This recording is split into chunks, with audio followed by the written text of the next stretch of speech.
My name is Molly. I'm 32 and married to Justin, who is 35 and works in an office.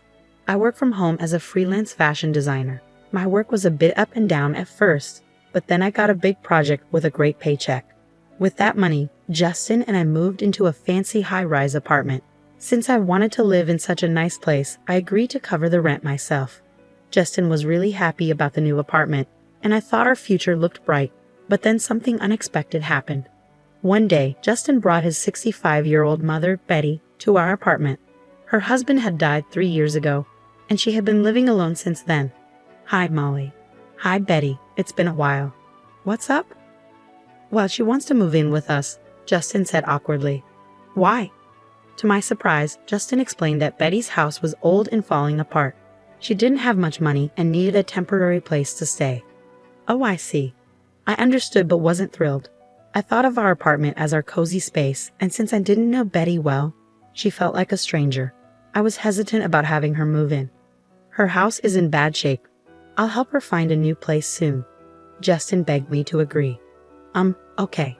I agreed, thinking it would be for a short time. Betty moved in a month later.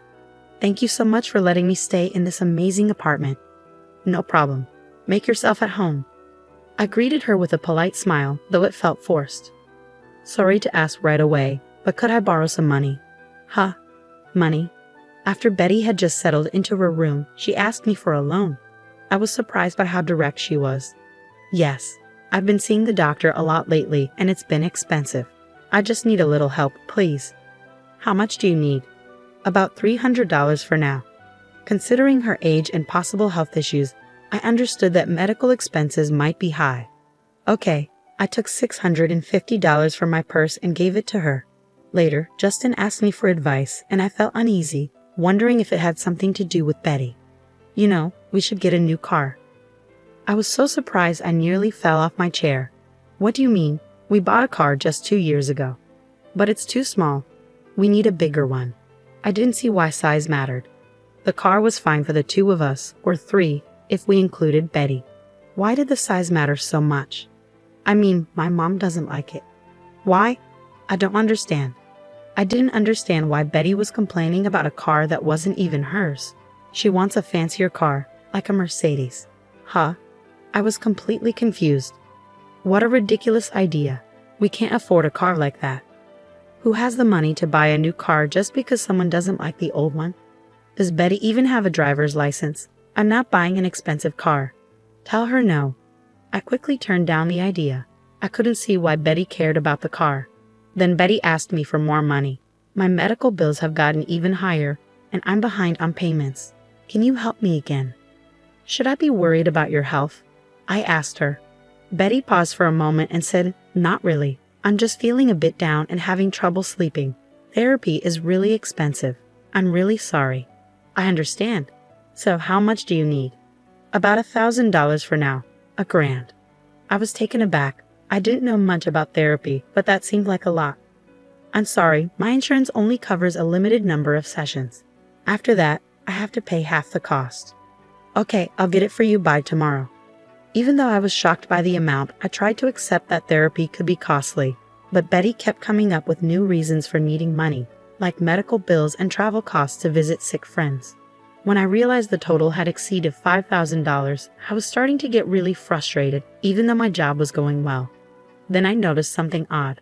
I decided to peek into Betty's room one day. What? I saw designer bags and wallets neatly arranged on the wall shelf in Betty's room. I was stunned. She had been borrowing money from me, claiming she was broke. But here she was with expensive items. I started to doubt the truth about her medical bills. A month later, Betty came to me asking for more money. Can you please wait? She said, almost angrily. I decided it was time to confront her. So I called Justin, who seemed unaware of what was happening. I need to ask you about Betty. What's she using the money for? Wait, what's going on, Melly? Justin had no idea what I was talking about. For my therapy sessions, prescriptions, and, Betty mumbled, not just those. Right, you've been buying designer clothes, bags, and other expensive things. Are you really seeing a therapist? Of course. Then show me the receipts. You must have them, right? When I pressed her with this direct question, she couldn't come up with a response. It became clear to me that she wasn't using the money for her health but for other things. Wait, what are you talking about?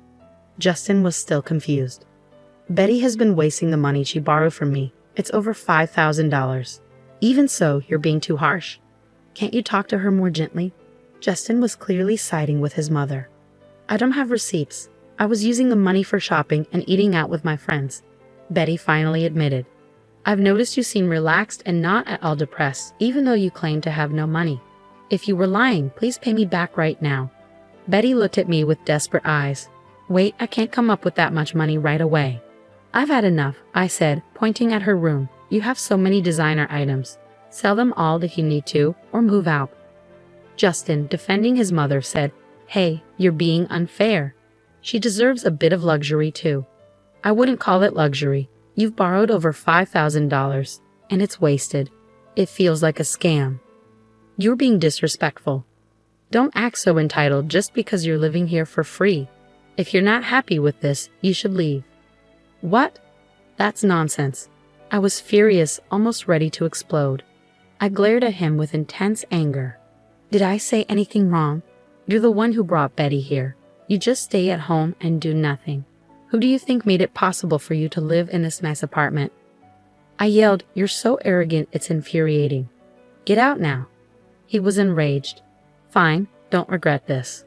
I grabbed only the essentials and left the apartment. I quickly found a new place to live. As a remote worker, I could work from anywhere. I wasn't fixed on living in a high-rise as long as I had a comfortable home. What's next? I decided I wouldn't return to the old place. I had been paying the rent myself, and I doubted Justin would be able to afford it on his own. My income was much higher than his. I went to see a realtor who had helped me before. It's becoming really hard to pay the rent due to personal reasons. I could afford it, but I lied on purpose. I'm sorry to hear that. What would you like to do? I asked him for a favor. One day, while I was working, I got a call from Justin. What's up? What do you mean? What? What have you done? He told me the lease was canceled and that I needed to move out. Yes, I asked the property agent to end the lease. I don't live there anymore, so why should I keep paying the rent? Don't you understand that? But my mom and I still live there. That's ridiculous. I was stunned and sighed in frustration. I don't live there, so why should I keep paying for the apartment? If you're having trouble, talk to your mom. Maybe she can sell some of her things to get money. I said it with a touch of sarcasm. Shut up. You were the one who wanted to live in a high-rise. If you don't want to move, why don't you just take over the lease yourself? Wait, I guess you can afford it with your salary. He seemed frustrated and couldn't come up with a better response. You should be able to manage a smaller place, so deal with it and move in with your mom. Are you crazy? My mom has already spent the money from selling her house, and I don't have any savings.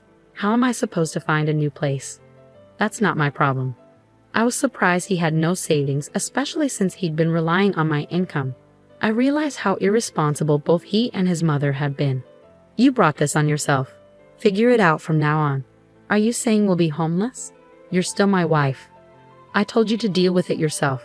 I'm leaving. I'm done with this. Goodbye. I hung up on him. A few minutes later, my phone rang again. It was Betty. Yes. Melly, I'm really sorry. I promise I'll pay you back.